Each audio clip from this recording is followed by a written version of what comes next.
চুরির অপবাদে জনতার গণপিটুনিতে বাবাকে হারিয়েছে জয় দাস।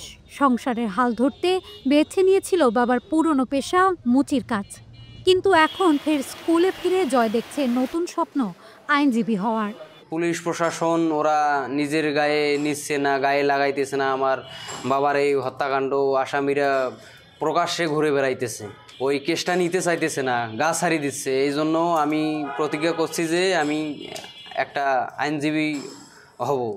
এই প্রতিজ্ঞা নিয়ে আবার স্কুলে ফিরতেছি। রংপুরের তারাগঞ্জ ওয়াকফ স্টেট সরকারি মডেল উচ্চ বিদ্যালয়ের নবম শ্রেণীর ছাত্র জয় দাস বাবাকে হারানোর পর বাজারে নতুন সেলাইয়ের কাজ শুরু করলেও অনেকের সহায়তায় আবার নিয়মিত ক্লাস করছে সে। আমার বাবা মারা যাওয়ার পরে আমার সংসার চলে না, খাওয়া দাওয়া হয় না। আবার আমার পড়াশোনা, আমার ছোট বোনের পড়াশোনা, অনেক ধরনের চাপ আমার উপরে এসে পড়ে। এই জন্য আমি আমার বাবার দোকানটা করতাম, জুতা সেলাই করতাম। পরে টিউনো সাহেব বলছে যে তুমি দোকান যাওয়ার দরকার নাই তোমার, তুমি স্কুলে যাও। আমি স্কুলে এখন যাওয়া আসা করতেছি। বিদ্যালয়ের প্রধান শিক্ষক বলেন, জয় মেধাবী ছাত্র। বাবাকে হারানোর পর তার কষ্ট শিক্ষকরাও অনুভব করেছেন।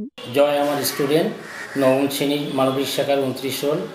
যখন শুনতে পেলাম যে জয় আবার তার বাবার ব্যবসা জুতা সেলাই কাজে নিয়োজিত, তখন মনটা খুব খারাপ হলো যে এই বিষয়ে কী করা যায়।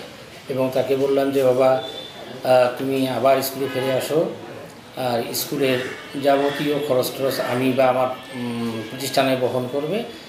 গত 9 আগস্ট রাতে ভ্যানচোর সন্দেহে রংপুরের তারাগঞ্জের বুড়িরহাট বটতলায় গণপিটুনিতে নিহত হন রূপলাল দাস ও তার ভাগ্নি জামাই প্রদীপ দাস।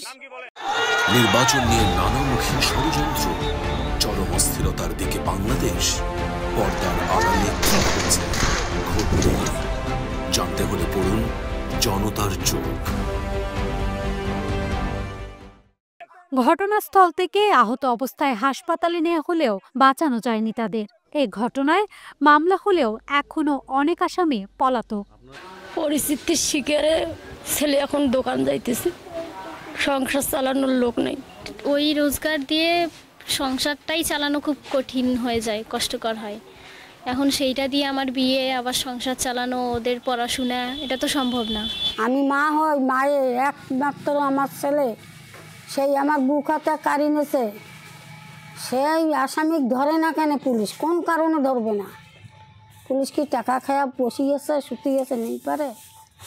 এই আমার দুইটা করি হত্যাকারী হইল, তাও কোন হিসেবে পুলিশ বসিয়েছে? পুলিশ ধরাধরি নাই, পুলিশ তো টাকা খায়া বসিয়েছে, কোনো কিছুই করতেছে না। আমাদের ওই নিয়ে কোনো পদক্ষেপই নিচ্ছে না ওরা। উপজেলা প্রশাসনের সহায়তা ও স্থানীয়দের সহযোগিতায় জয় এখন নতুন করে স্বপ্ন দেখছে। আইনজীবী হয়ে সে অন্যায় আর অবিচারের বিরুদ্ধে দাঁড়াতে চায়।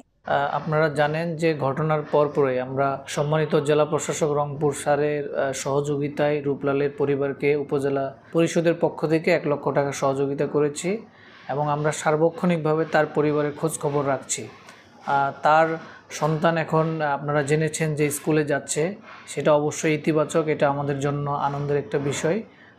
এটার জন্য আমরা তাদের পরিবারের সাথে কয়েক দফা আমরা বসেছিলাম, কোথায় সমস্যা হচ্ছে, পরিবারের জন্য কি কি করতে হবে আমরা তাদের কাছ থেকে শুনেছি। সেটার অংশ হিসেবে উপজেলা প্রশাসন এবং সমাজসেবা অফিস থেকে তার স্ত্রীর বিধবা ভাতার ব্যবস্থা করে দিয়েছি এবং তার 2 সন্তানের পড়াশোনার জন্য যে শিক্ষা ভাতার ব্যবস্থা সেটা কিন্তু আমরা করে দিয়েছি। এবং এছাড়া তার মেয়ের চাকরির বিষয়ে আমরা কথাবার্তা বলতেছি এবং সর্বোপরি তাদের পরিবার যাতে আগামী দিনে ভালো করে চলতে পারে সেজন্য আমরা তারাগঞ্জ বাজারে একটা দোকানের আমরা ব্যবস্থা করে দিচ্ছি। আশা করি আগামী সপ্তাহের মধ্যে আমরা সেটা তাদের কাছ থেকে হস্তান্তর করতে পারবো। বাবাকে হারানোর যন্ত্রণা জয় দাসকে থামাতে পারেনি, বরং সে এগিয়ে যেতে চাইছে নতুন স্বপ্নের পথে। হয়তো এই জয়ই একদিন অন্যায়ের বিরুদ্ধে হবে বড় লড়াকু যোদ্ধা।